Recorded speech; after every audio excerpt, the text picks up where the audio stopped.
What's up, guys? On today's adventure, we're exploring Chicago, from architecture tours, the new Harry Potter store, a Wrigley Field tour, and so much more. So come on and get tipsy with us. What's up, tipsy travelers? Where are we off to, babe? Chicago. We're off to Chicago, Sarah's first time. It's gonna be awesome. We got a lot in store. So Sarah and I are on different flights because Sarah's coming for work. And so I booked separately because work's not covering my flight, and I picked a cheapy flight with a pit stop. Sarah's going direct. So I'll get in at 9, Sarah will get in about 5, and then we'll have a fun day in Chicago tomorrow. Well, security doesn't look like a mess, so thankful for that.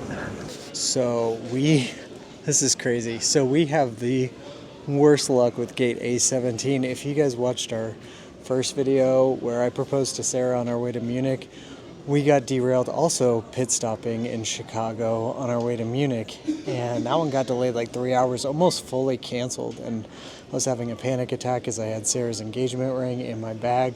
And so now we are right back at A17, and it's being pushed back until like 3 o'clock now. So really bad weather in Chicago, we get it, but yeah, really bad luck, A17.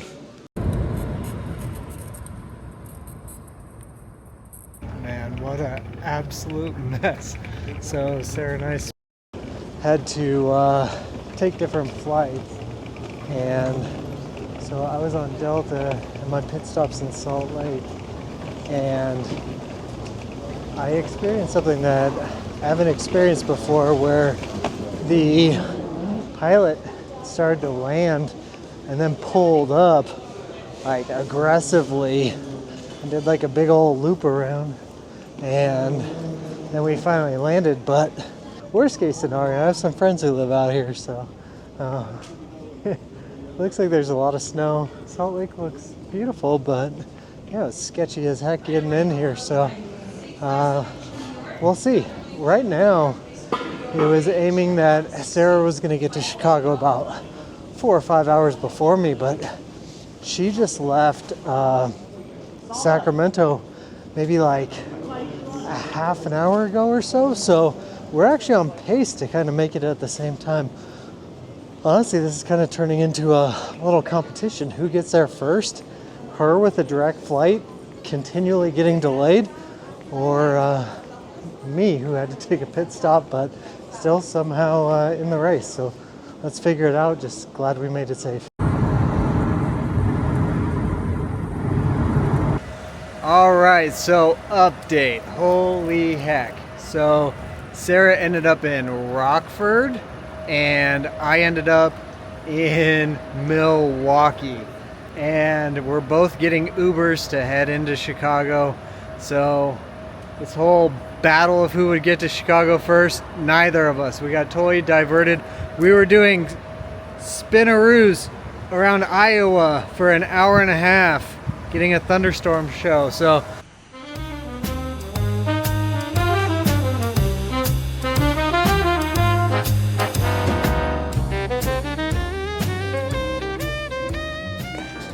good morning, tipsy travelers from Chicago. Oh man, lot to catch you guys up on. So yesterday, and I wish I would have recorded some of this, but also I'm kind of glad that I didn't, to be honest with you. So happy to give you guys a recap. So we're in the air, and the same thing happened to Sarah. Sarah and I are texting back and forth in the air, and the same thing happened to both of us, where we reached about Iowa, and the pilots for both of our planes come over the intercom and say, we're doing laps over Iowa. We're going to wait for a couple hours and just do circles, basically, until Chicago gives us the okay to land. We're just kind of seeing the monitor of the flight tracker just doing circles, and we're like, oh my gosh. And Sarah's saying the same thing is happening for her plane. And so finally, after a few hours, and I watched all of Catch Me If You Can while we're just doing circles, we landed at about midnight. The pilots for both of our planes tell us that they have buses for us. We're expecting, okay, where are the buses? They're going to take us to O'Hare. No bus. They said you could get an Uber credit, so we get like these Uber tickets, and the tickets say on there, not good at the Milwaukee airport. And so we're all like, well, we're at the Milwaukee airport. We were told there are buses. Now there's no buses. And so at about 12:30, 1 o'clock, we're all scrambling. We have to basically fund our own hour and a half Uber from Milwaukee to Chicago in a storm. And so the one thing that was cool is that we all kind of rallied, and I think this is kind of a good kind of microcosm of the good of society, actually, is that a really bad situation, and obviously we didn't want to fly through a storm, we're not irrational, but one thing that I think is really kind of good to see in moments like this is, regardless of your religion, your political, any of that stuff, when situations like that happen, everybody has a very common goal. I just want to get home, or get where I'm going, or get to my family. And that's what I noticed, is that there was a lot of people who, yeah, we're frustrated, we're super tired. We weren't expecting to land at, midnight, 1 o'clock in the morning and be in Wisconsin. And so we're all scrambling. But what we noticed was that a lot of people were just kind of grouping up and saying, let's just take care of this. Let's get to Chicago. Let's go. And so the guy who sat next to me, awesome guy. We were chatting the whole flight. He was from Chicago, so he was a huge help. Him and I kind of connected and, had similar interests, like, wrestling and stuff like that. So we just get to talking, and he's like, hey, let's just split an Uber. And then we found a couple of moms who were in similar situations as well. And so the four of us, we kind of did a carpool, which worked out pretty well. And quite honestly, it made the time go by fast. Kind of gave me some new energy as well, talking to people, hearing their story, hearing what they just flew into, where they came from. And, it was really cool because, and Sarah had an exact same experience of, being with a couple and, carpooling with them from Rockford, I think it is, into Chicago. So we were all in very similar situations. And I think the time was good because it allowed strangers to kind of become friends. And I think that's really neat. So to my new friends, and here's the thing too, is part of me, as a YouTuber, I was like, I should videotape this, right? I should vlog this. And, but then part of me is like, you know what? We're all kind of personally sharing like our wants to get to our family and stuff, and it's kind of like a personal moment. And sometimes there are moments that just need to be left off camera and really just enjoyed for what it is. So as much as I would have loved to have shared the chaos of last night, I was a zombie. It's kind of bad for the best that perhaps I just enjoyed the moment as it was. But we're here at the Hilton. It's an iconic Hilton. Sears Tower used to be the tallest building in the United States, and then it actually in the world, I think, and then it got passed in the 90s by the Twin Towers in Malaysia, I want to say, and then obviously the Burj Khalifa is the tallest in the world now, but for a while the Sears Tower used to be the tallest in the world, and apparently about 1,300 feet there's like a little area where you can step out and just look down, and it's all glass. So I'm not sure if we're gonna do that, but at least we got a beautiful view from the room.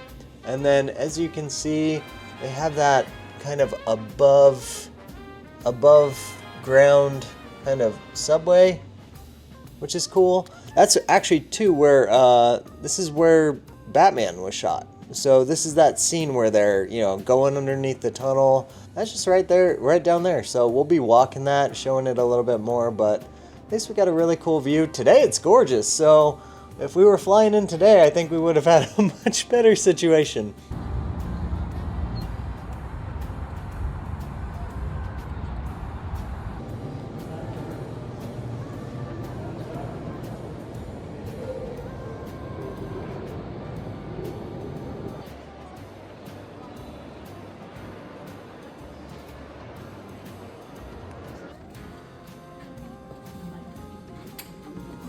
Oh, yeah, there's one down at this. Here a couple times.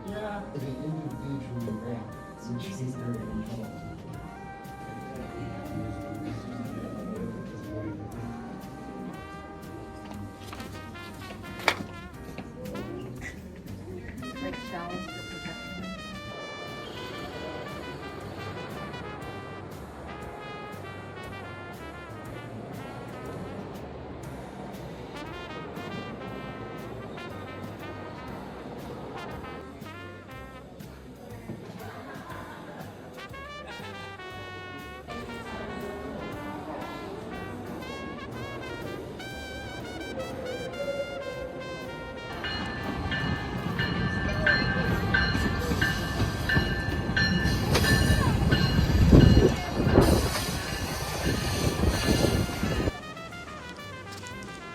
So look at that, that's really cool. Cutler mailing system from Rochester, New York. Honestly, for a little like elevator center area, look at that. Love it. So area is Conrad Hilton. Since 1927, this hotel has broken new ground. We got some artifacts from the Hilton's history. Menu for dinners celebrating Charles Lindbergh. But this is really cool. Look at that. JFK greets onlookers during a stay at the Hilton during his presidency. How cool is that? Look at that. In the 1950s, we had Queen Elizabeth II. There's Charles Lindbergh, Dwight Eisenhower, Bob Hope, the Beatles, JFK, I am not a crook, Richard Nixon. This is that famous Democratic National Convention that the Chicago 7 movie with Sacha Baron Cohen is based off of. Now, one thing worth noting as well, if you did watch that movie with Sacha Baron Cohen about the Chicago 7, great movie. And, and every movie takes a lot of liberties. One thing that is worth noting is that there's a scene where the police crash them through the bar, which is right ahead of me. I'll show you guys. Right through there, right? So that actually didn't happen. The ordeal happened on the street, and there's no proof that anybody broke through the bar to the Hilton, but it was right in front of the Hilton, so makes sense. Again, they punched it up for a little bit of drama. But again, that did happen outside the hotel, not inside the hotel, but let's continue to explore.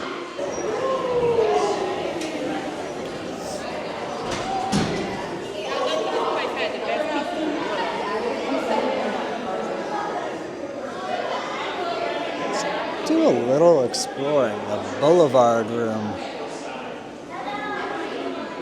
Look how grand it is. Oh my gosh, you just find something at every turn. And again, don't come here expecting the rooms to be like 2026 renovated. They're not. But you gotta love just the old like crown molding, all the effort that's kind of put into these old, beautiful, historic hotels and kind of cherishing them and keeping them as they are. Here's the Grand Ballroom. It's open, so I imagine I can poke my head in, which is amazing. Oh my gosh, they're setting up for a wedding. Look at this, guys. How beautiful. I mean, Sarah and I had a really good wedding, but this is something else. This is something else. And again, for Sarah and me, we are just the biggest architecture nerds. As much as we love traveling to places and finding, we're foodies, we love good cocktails, good beers, good wine, but I don't know, for me at least, there's just really something about architecture and going back in time. All right, so now that I see it, I think it is the Grand Ballroom. That looks like the Grand Ballroom. That is definitely the kind of railings that we saw in there. So it's not the foyer, it is the Grand Ballroom. So wow, everybody's looking up. So he was Everybody's looking up here. The stage is over there. He must have been up on the railing. So we're coming back, and I'm spending a lot of time on this, but I just love these elements of history as well. So I kind of want to stand where JFK stood. The wood kind of squeaks, which is kind of cool, actually. I don't know if someone's going to kick me out, but I'm going to stand where JFK stood. And he was on one side or the other, so I'll stand on both. But I think this is recreating that exact photo. Oh my gosh. Like, I just kind of feel, it feels so crazy to think like JFK stood in this exact spot. Look at that. Our hotel goes to war. How crazy.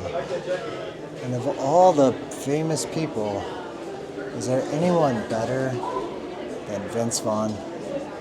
Look who I ran into. And now I get to show her. What do you think, babe? I think we get married here. I know, right? That's what I was saying. I was like, these people are incredibly lucky. They're like, you know, the Beatles may have performed here. The random disco ball. Do you see that? Yeah.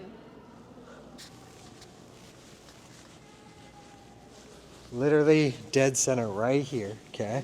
So On this the railing or at a table? Yeah, so the POV is and then there's two photos. One taking a photo of Kennedy like later where he's not standing here. He's like addressing the people like down here, right? And like shaking hands. But then there's a POV photo where you could tell he was giving a speech and the photographer did like an over the shoulder basically. Yeah. And it was looking out because everybody's looking up. So you know that they're looking at JFK, right? Mm-hmm. And they're all looking up. So you know that he's not down there. And the band, like I said, is at that stage right there. This is all filled. There's tables here.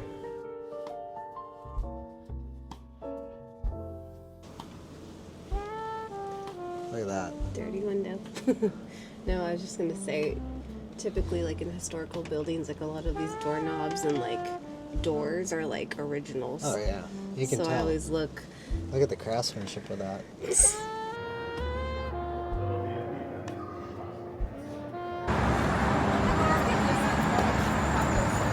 Alright guys, so this is super cool. So any Dark Knight fans will remember kind of this particular area where the big chase scene was between the Batmobile. Actual spot is a little bit further down, but again, they used a long strip of this for shooting. Really, really cool. Gotham City.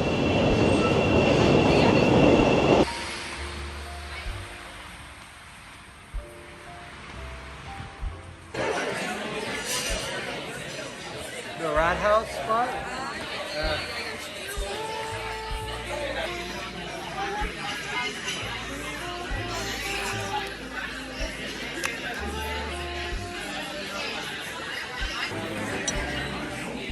Prost.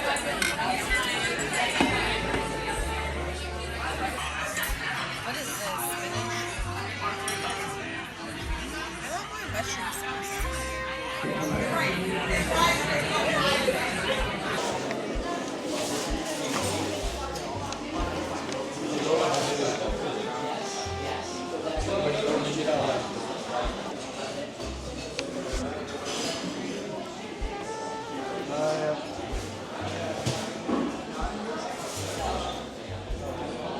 So that's photos from the World Fair, babe.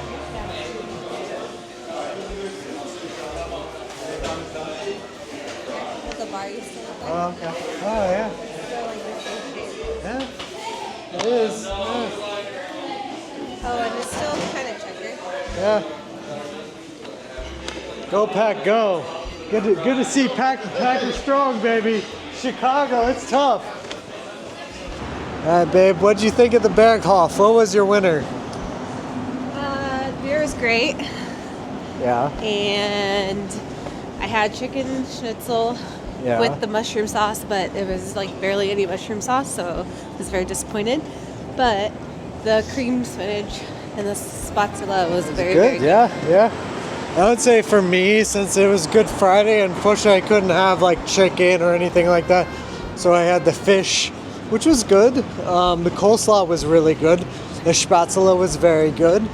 What I would say is the brewery wasn't German. There was only like, Sarah pointed out, there was only like 2 or 3 actual German beers. But there was a lot of diversity. Czech beers, which are really good. Belgian. But it wasn't necessarily like full German in terms of selection.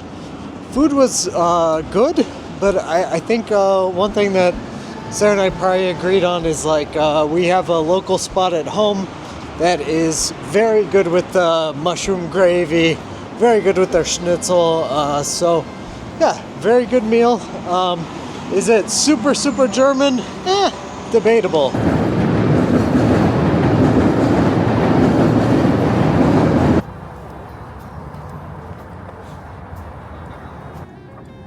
Looks pretty. Looks really pretty.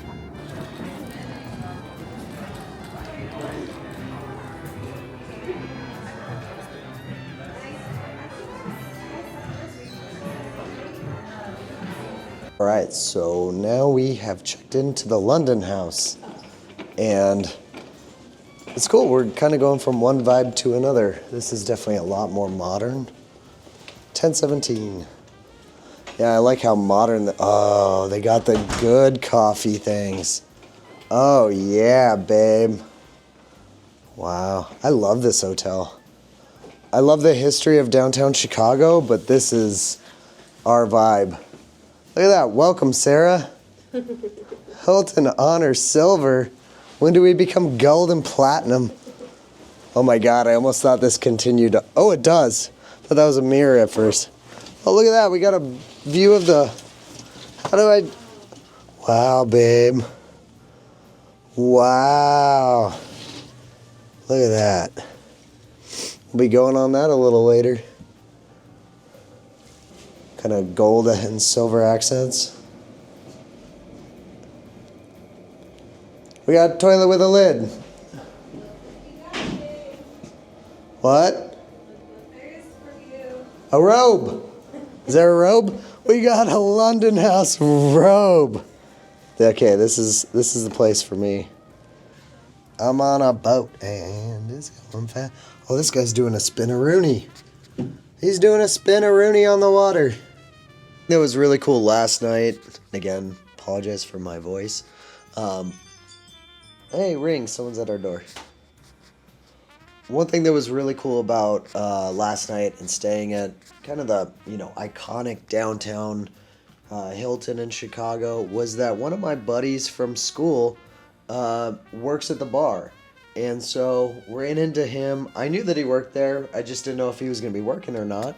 And he was. And so it was really good to catch up with him.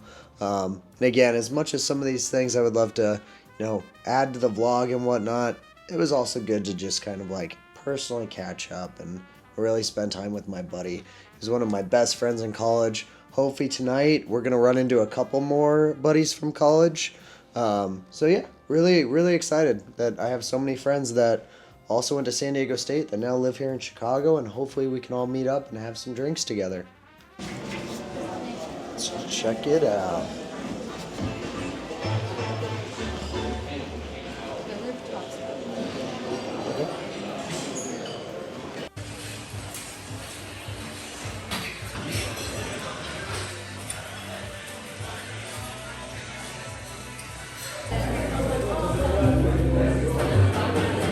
Wow. Roof here at the LondonHouse. Wow.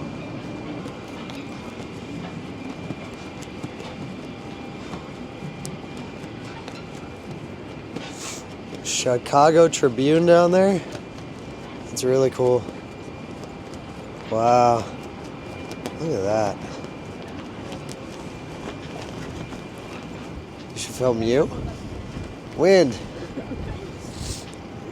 Yeah, the architecture is gorgeous.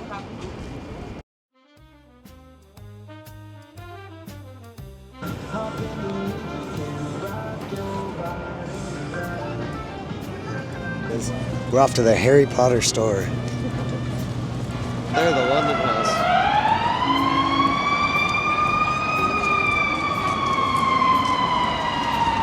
Chicago Tribune, famous newspaper.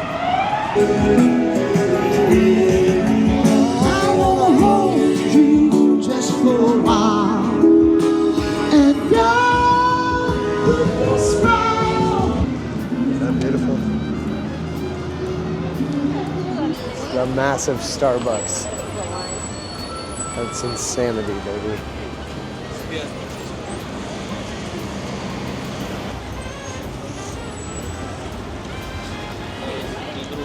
Oh, and we found out Sarah is a Slytherin. She took the test finally.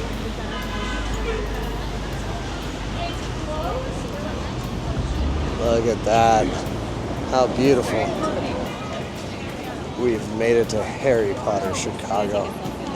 How cool is this? You take a picture.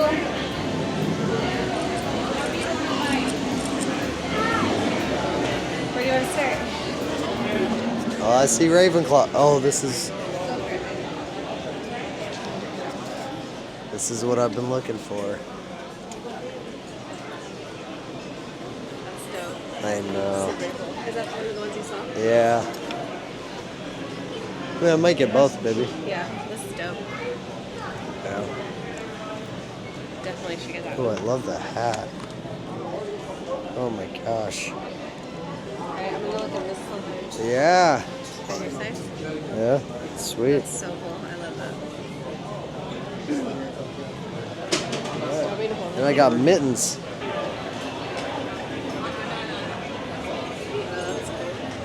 If there's anything that says Harry Potter Chicago, Okay. We've already been sorted.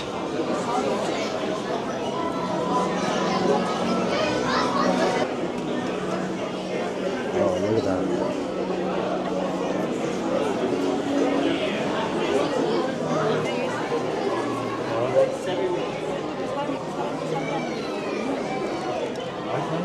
Lord Voldemort.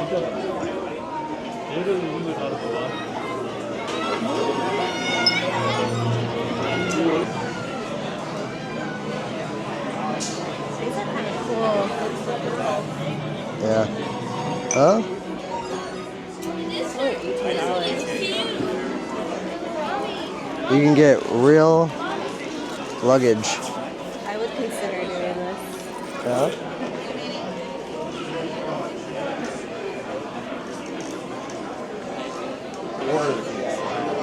And all the books.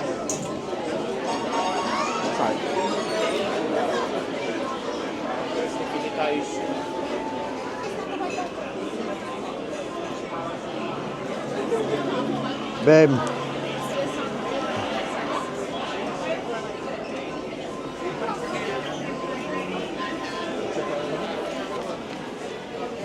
The Marauders map. Super cool. I think there's a Roosevelt shirt of this. Excuse me.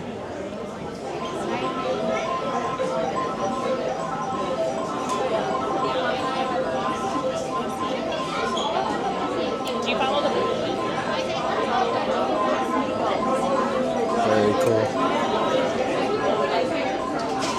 Uh-oh, don't let Sarah see the ornaments.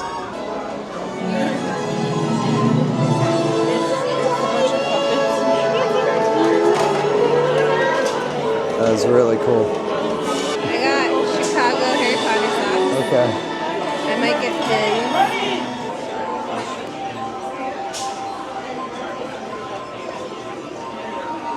That's so cool. Cute. I'm gonna get socks. Okay. Oh, yeah. Oh, cool. You still need to get something Slytherin, babe. That's cool. You said you wanted something that says Chicago, right? I know. Anything on the back? Oh, yeah. Cool. I like that color, too. Looks good. We got butter beer. $7.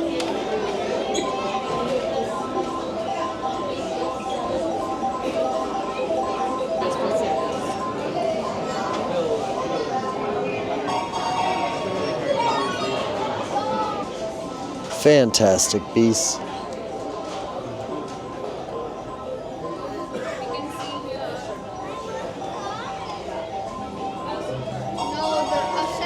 they're upside down W.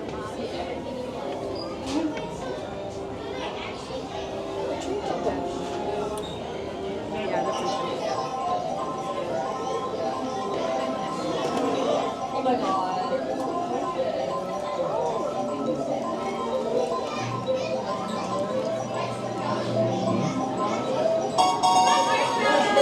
Yeah, the detail in here is incredible. You like marshmallows?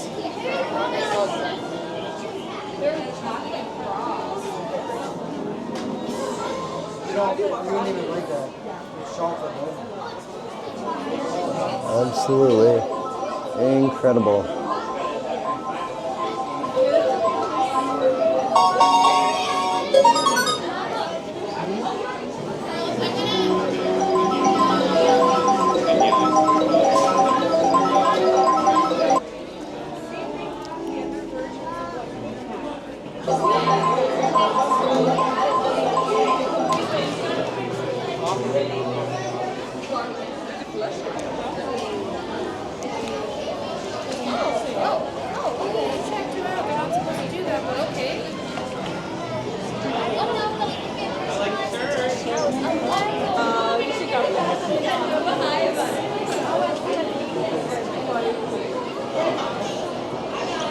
Love this.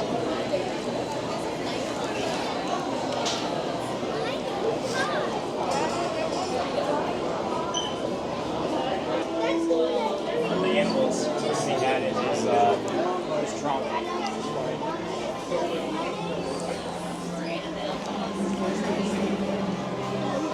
The store is incredible. Now I need to, I promise, since we house sorted Sarah, pardon me, she's a Slytherin. We need to get her something Slytherin. Something Slytherin. Slytherin socks.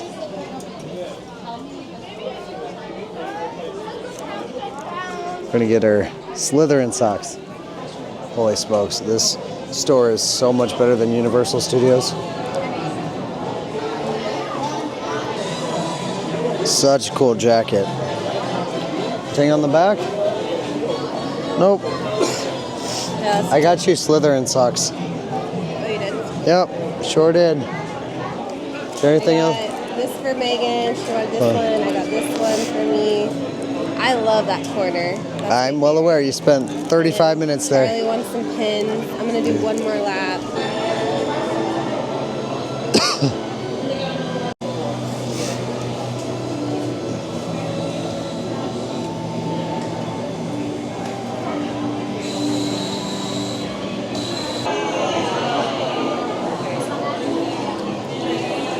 Well, that's cool.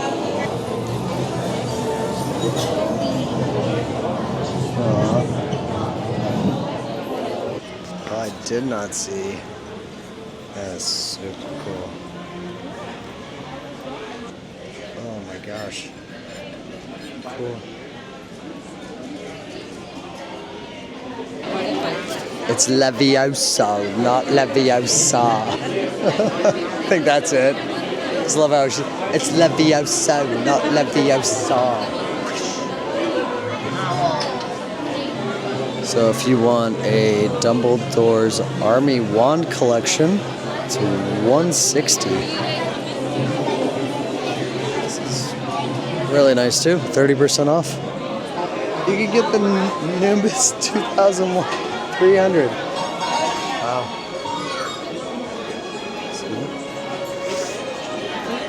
Anyone curious, it's not the biggest store, so it gets really, really crowded and really, really hot. So it's super cold outside, but it is toasty in here.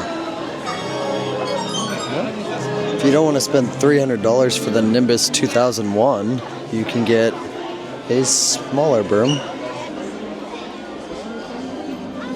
which is $35. So more reasonable if you don't want to spend $300 on the Nimbus 2001. And we have Thai plushies.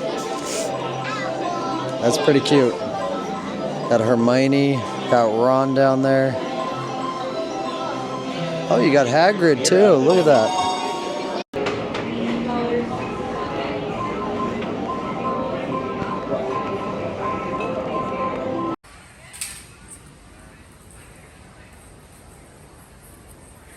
So I think it's pretty safe to say that that's like the highlight of the trip so far. Sarah and I, again, huge Harry Potter fans. We did her sorting test on Pottermore a few days before the trip because we had no idea what she was, and she maybe took the test like 10 years ago or something. I was like, you know what? Let's do it. She's a Slytherin. So, and I was trying to give Sarah grief because, we shop forever. She got a whole bunch of little knickknacks. A Universal that would probably cost a few $100s. All that for $160, so really good.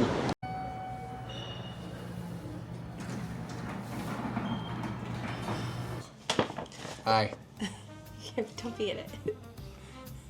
What's up, tipsy travelers? We are in Chicago and we just went to an amazing Harry Potter store. We are the biggest fans. They have 2 of these stores in the United States. One is in New York and one is in Chicago. This was definitely always on my list of places to go, and it did not disappoint. I wanted to stay there all day. There was so much to see and do. The detail of the store was great. We live in California. We go to Universal Studios a lot, and this store just totally blows any of those Universal stores out of the park. So I found these really cute socks. One thing about the store, the prices were so good. These socks were only $8. Universal, they'd probably be like 16 bucks. I got these cute stickers that say the Harry Potter Chicago. David, as we all know, is a Ravenclaw. He found this dope sweatshirt. It says Ravenclaw, and then on the back, it just has the little emblem, if you can see that. And I believe this was How much was that, babe? $65. Oh yeah, And it has the little emblem at the bottom. Yeah. Oh, and then the sleeve. Oh, I didn't even notice that. Yeah, Oh, cool. look at that. That's it. And then I guess their take on a Spirit jersey. It's like a faded blue, like a gray blue Ravenclaw. Super cool. And then on the back it has, and on the sleeves it has the Ravenclaw. The raised. Yeah. And this was $55. Dave got some gloves, Ravenclaw gloves that were $15. So my favorite part of the store was the stationery section, where they have all the envelopes and just, again, the detail of all the decor and everything was amazing. They had a whole section of like stationery, postcards, like greeting cards, you name it. And so I picked up some cards. I have this one with Harry Potter. This is The Boy Who Lived. And then I got this other one, Sirius Black, which I think is really cool. I picked this up for one of my friends. Both of these were only $5. And then we have some postcards. That one, we have a Gryffindor one. And then this one, and each of these were only $1. I picked up some pens for one of my best friend's son, who's a big Harry Potter fan and loves pens. By my surprise, they had a whole section of Luna Lovegood, and from just girly stuff, pins, hair accessories, like little pouches. She was definitely well represented in this store. And so I picked up this cute little pin for my friend's daughter. I recently discovered I'm a Slytherin, so David got me some Slytherin socks. And then last but not least, just this little pouch, just like a black waterproof bag, shoulder bag. And this was only $8. So I was obsessed. Oh, and then one more thing, walking back down North Michigan, they had this guy out there with like a camera, and so he takes your picture and it turns into like a cute little news news little article thing. And then we had a second one on here. And it was free. He just accepts tips, so we tipped him 20 bucks. I love it. I might go back. But yeah, Harry Potter was amazing, and I wanted everything in there. They also had a really cute like little butterbeer cafe. We took video of all the desserts, which I wanted everything, but it wouldn't last. You know, we don't go home. I don't go home for like another 5 days, and it just wouldn't last to take home. But yeah, I was definitely blown away, and I would love to go back. All right, and now we're doing the tour on the boat. Pretty similar to what we did in Frankfurt. Hello, how you doing? Okay. What do you want to say, baby? The cover. Yeah, maybe. With some Jameson, whiskey on with apple cider for you. They have a bar. So, oh, there's a bar. There is a bar. We're in luck.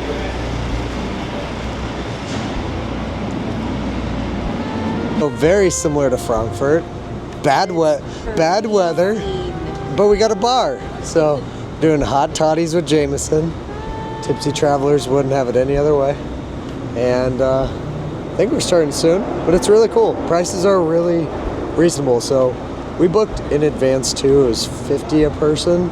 So if you buy online, you can just go straight to the boat. And then the bar drinks were 12 bucks each, so not bad. Press, babe. What? Yeah, our hotel looks really impressive from the water.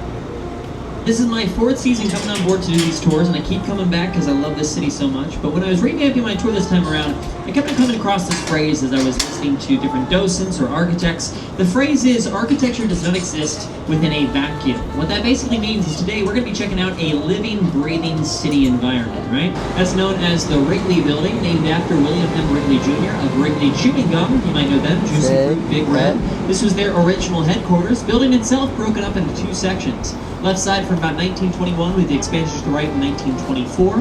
Whole building designed by architecture firm Graham Anderson Probst and White, and the style is called Spanish Revival architecture. Consists of about 250,000 terracotta clay tiles in 6 different shades of that nice cream color. Beautiful building to get started on the tour. That, if you need to know the name, just squint your eyes. You can see it on the side there. That Strobe International Hotel and Tower stands at 1,388 feet tall, or if you're using metric, that's just about 423 meters. This is a bit of architecture from 2009, designed by architect Adrian Smith. DuSable, in this case, is actually named after what we call the founder of Chicago, Jean-Baptiste Pont DuSable. The top ornamented dome, you can also notice on each corner existed an old water turret. Now that used to be containers for the fire suppression system when it first opened up in 1927. Or connected to the side of the second, a full music venue called the Chicago House of Blues, and that was once a movie theater when it first opened. Only thing to keep in mind, if you end up buying or renting here, your apartment or condo is going to be shaped like a pizza slice, so you got to get a little creative with that interior design work.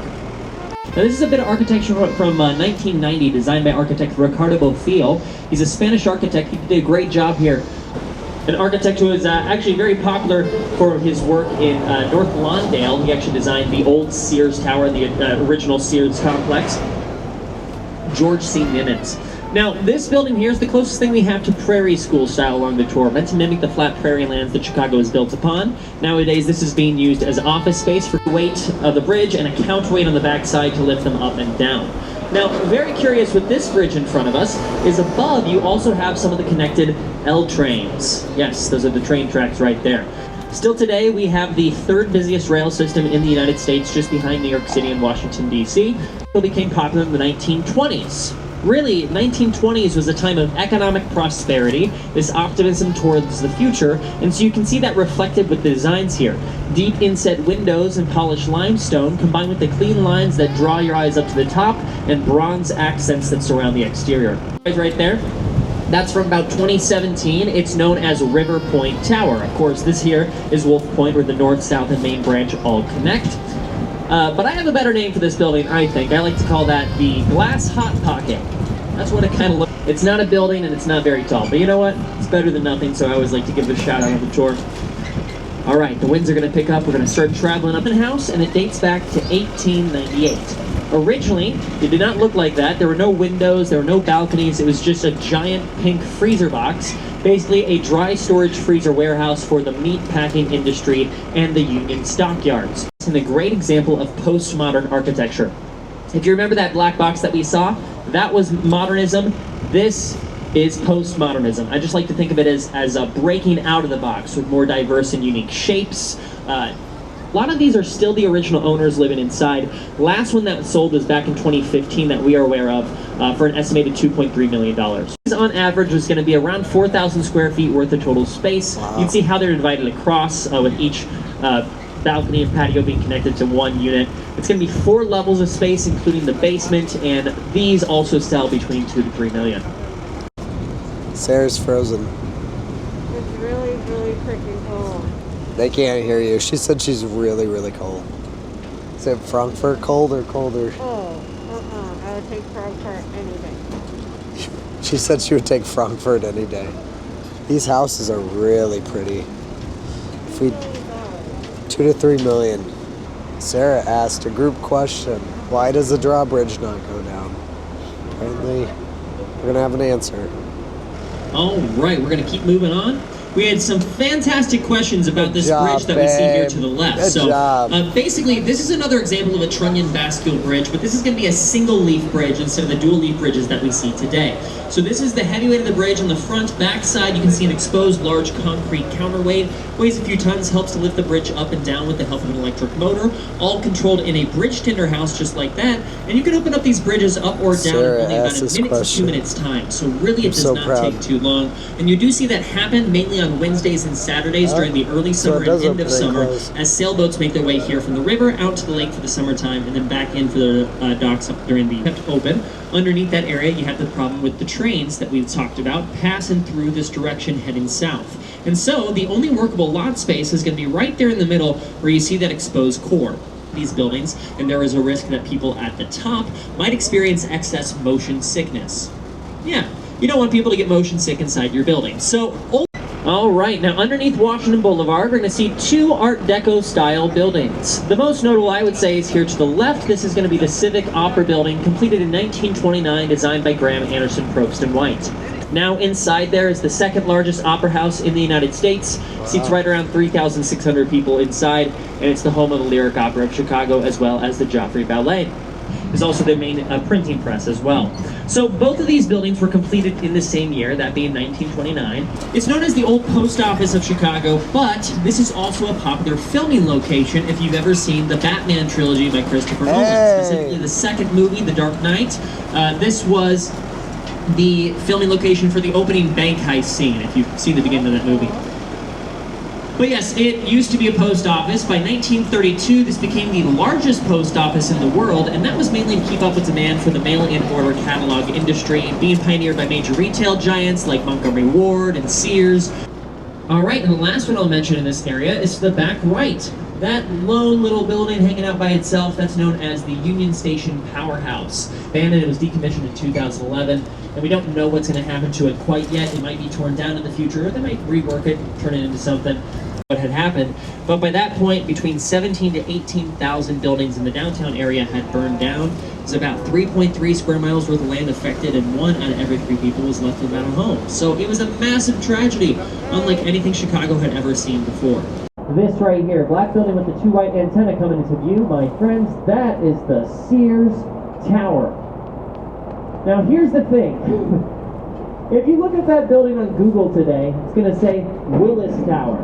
That is for one reason and one reason alone. It's because Willis Insurance Group likes to ruin everything.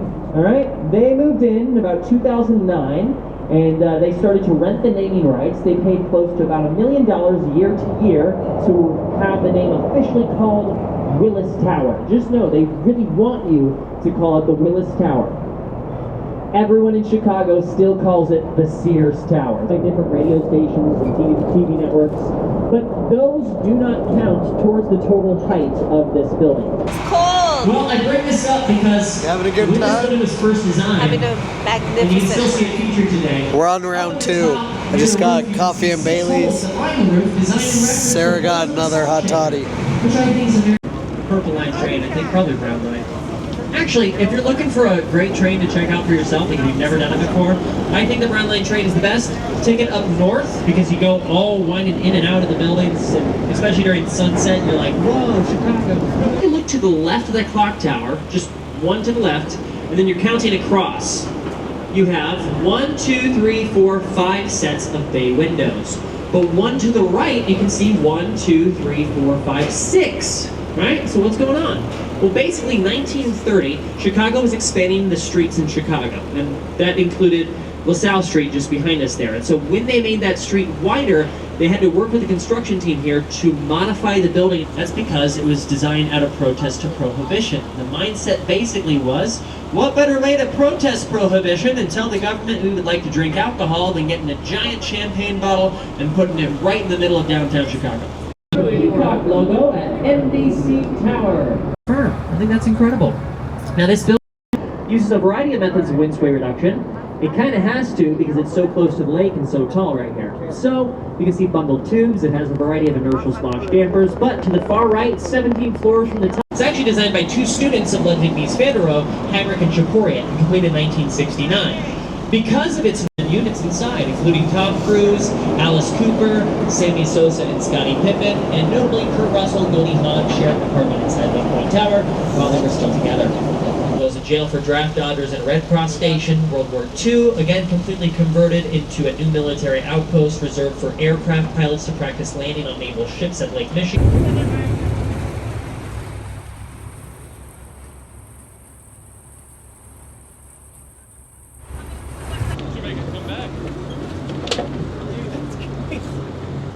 Hey, you were amazing, man. Thank you very much. Yeah. Hey, I hope we got some good videos too. Oh, absolutely, man. All right, quick reaction. It was cold but amazing. Very knowledgeable. Yeah, we learned a lot.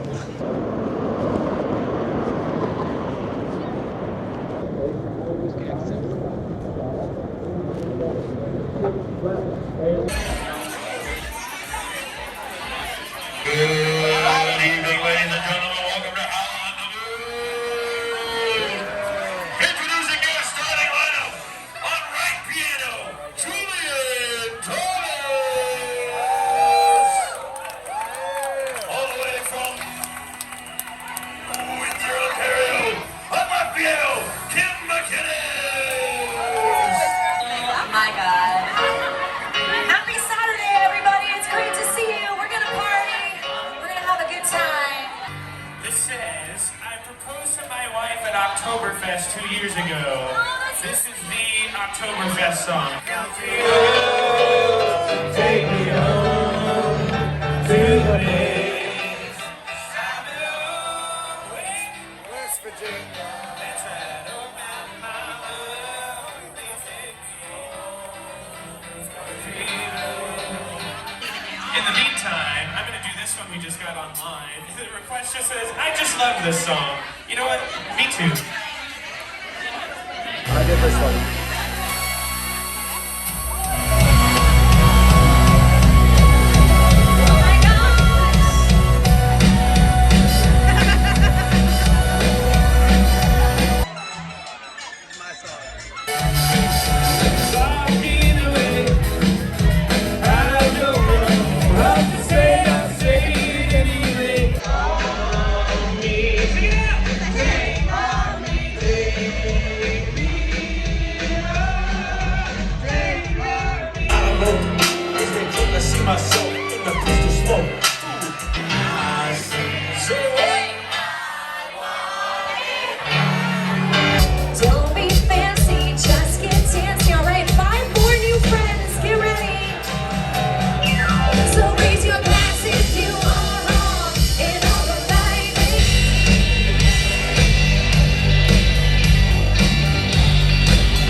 doing this to me because I'm a Bayern Munich fan, huh? I love it. Oh, Lord. Here, let me take a video of you guys. I know you do it today.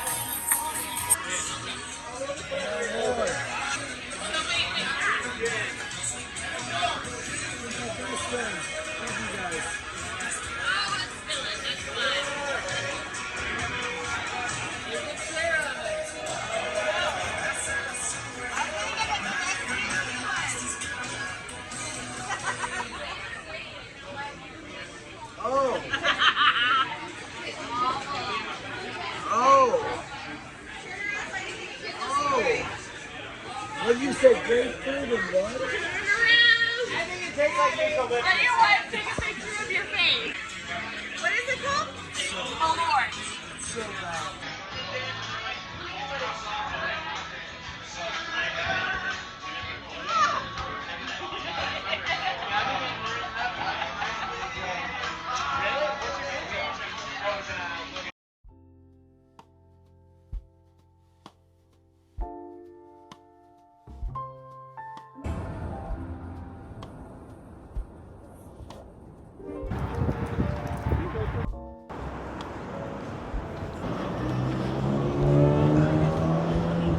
Famous sign. We gotta take a picture in front of this. It's crazy how even when it's so pretty out, it's flipping freezing. Ryan Sandberg. Andamos en Chicago. No, la hora no es. El problema Con es el frío. Santo. Está 42, se siente como 25.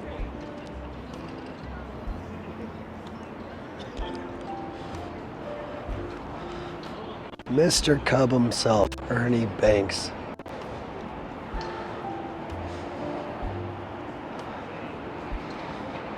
Ferguson Jenkins. Is this where they were supposed to put Sammy Sosa?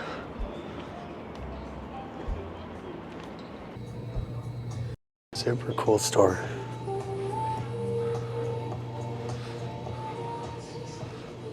Oh, that's cool.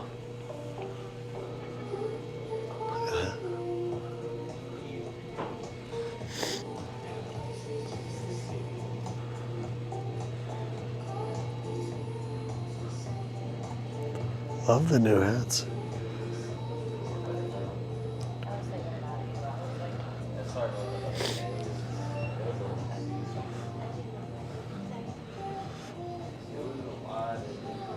Love this. That's super cool. Love Ryan Sandberg. Wow.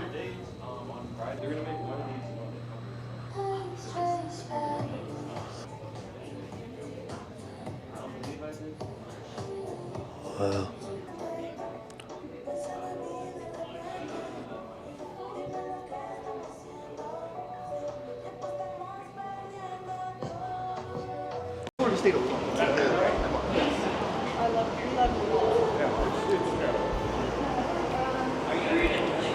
I'll ask you guys one more time. Are you guys excited to see Wrigley Field? Yeah, let's go.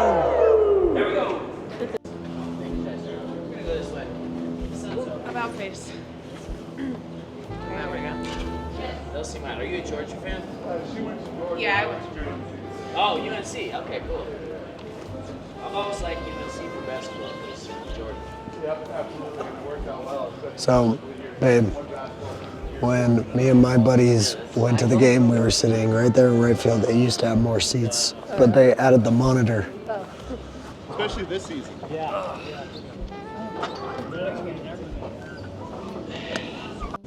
Which Steve was Steve Bartman's, yeah. Steve Bartman's seat is not there anymore. It was there through the World Series. After the 2016 World Series, the Cubs moved the bullpens off the field. They said it was for safety, but I think they just wanted to add 2 rows. So, safety, so when they moved the bullpen off the field, they moved the bullpens where it says Gallagher, and then the visitors is where it says Sloan, which is the toilet company. But those doors are like those see-through FBI doors. You can see through inside out. Outside in, you can't see through. And that's because the ballpark's a national landmark. So for many years, people just live in the buildings. No seats up there. They go up. You know, imagine if you lived there. You go up, sit in a lawn chair, have a beer, watch the game. Well, in the 80s, Harry Carey became the announcer for the Cubs. And the thing about Harry Carey that was unique, you know, most of these guys now, they just kind of give you the company line. They're not going to say anything controversial that will upset people. Harry Carey would just say whatever he wanted. I mean, he was really, that's part of why he was funny. He was very colorful. So, you know, he would point out every broadcast the people on top of the roof. You know, they'd zoom in on the camera, he'd make the camera guy zoom in, he'd go, Arnie, look at this guy. Guy'd be up there drinking a beer, and he'd be like, having a brew, best ticket in the house, free from the price of admission. So, you know, of course, it started to become popular. Yeah, we've always, that's one of the most common places that we get fans for hot dogs.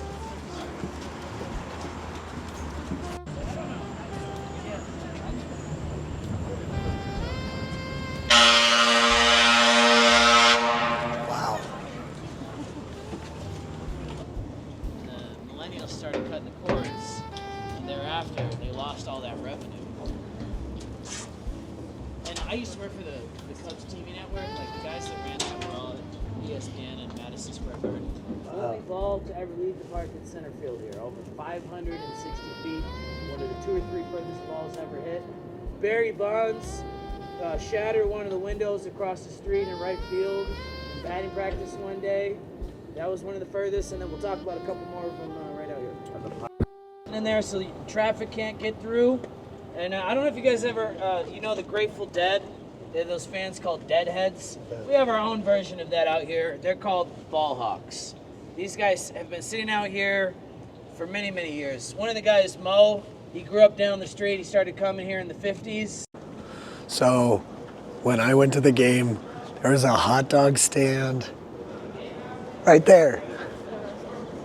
So we had hot dogs.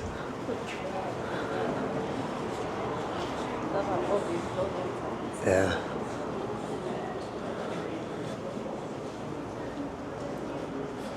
So this whole area was different when I went to the game, babe. This is like basically right where we were sitting. But it was like actual seats.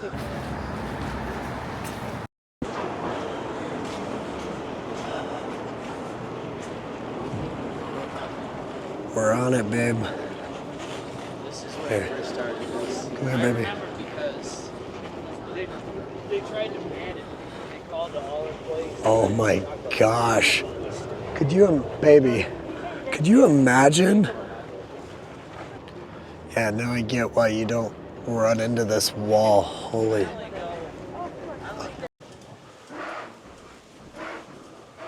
Wow.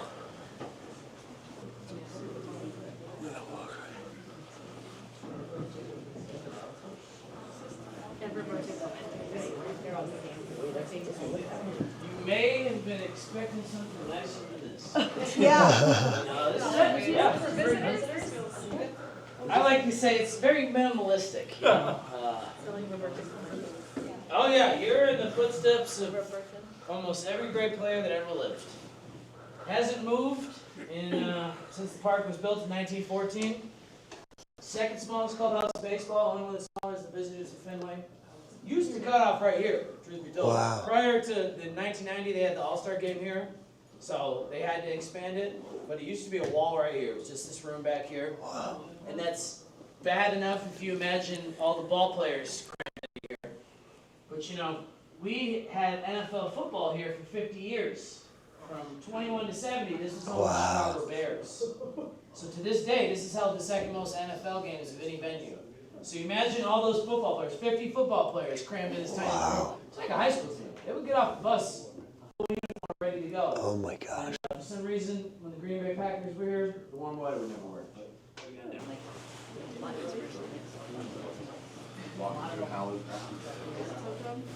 So this is where Michael Jordan was. This was where Michael Jordan was, he said. Yeah, these three when he played for the White Sox in the exhibition game. That's crazy. Climbing Wrigley.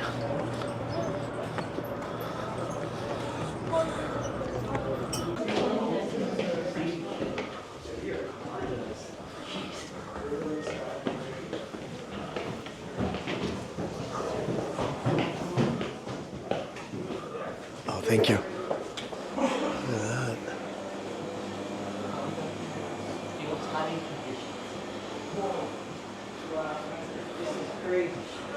Listening radio. Press booth.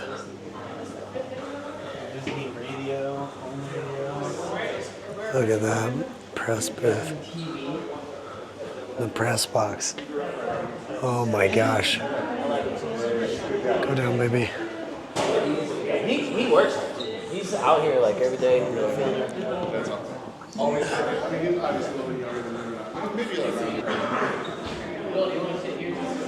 His wife's the great soccer.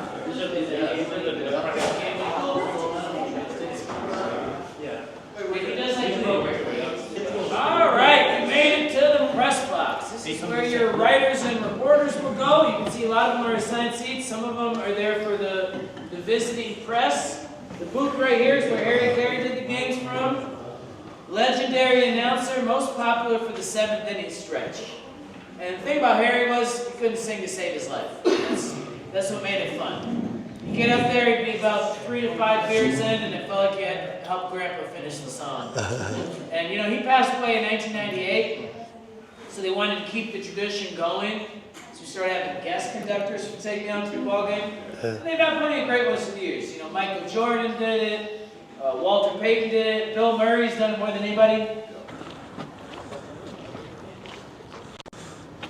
Wow. Call the bullpen. Call for a replay. Wow.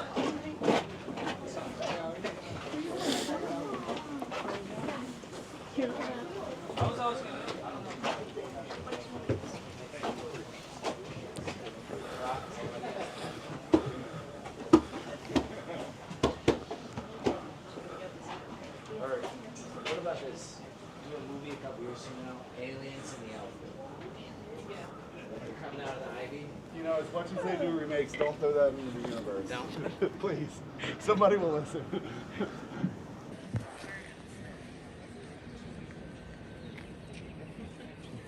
All right, so we just did the Wrigley tour. It was absolutely amazing. I have no voice, but it was historic. Great to see. The guys know a lot about the history, so yeah, it was really enjoyable. If you're a Cubs fan, you got to do this. If you're a baseball fan, you got to do this.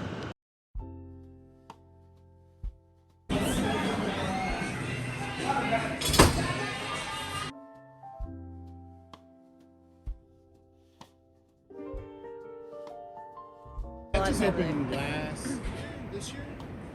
Yeah, something like that. Yeah.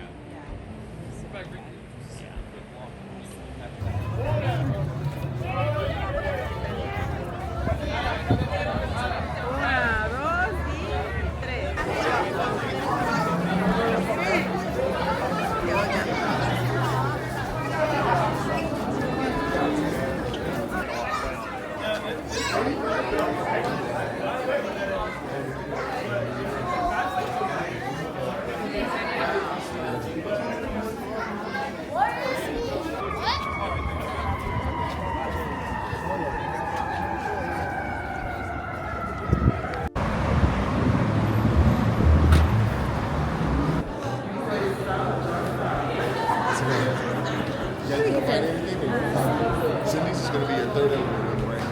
Thank you very much. You too. Oh, that's beautiful.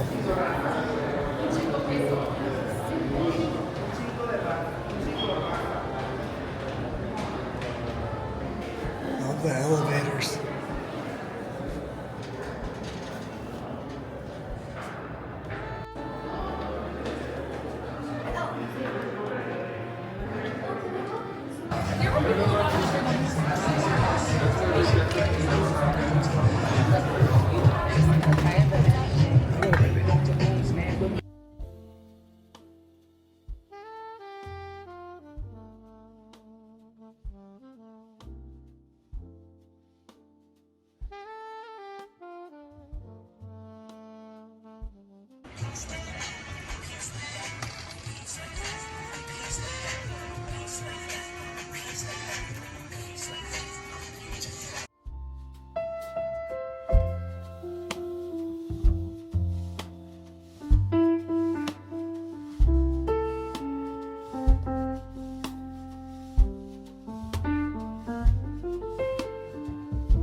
So I do want to apologize because there isn't going to be much of a tour of Eaglewood. The last day I had completely lost my voice and got some kind of weird bug. I think from probably going from 90-degree weather in Sacramento to 30-degree weather in Chicago, I think my body went into shock. But what I will say is Eaglewood is nice. If you're a golfer, visit. It really looked beautiful out there.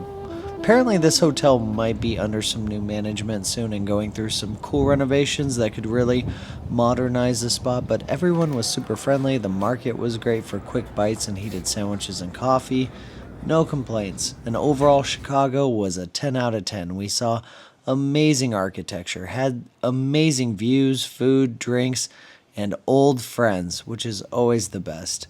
As always, if you like this video, it helps us a ton if you like, comment, and subscribe. Until next time, guys, Mia San Mia.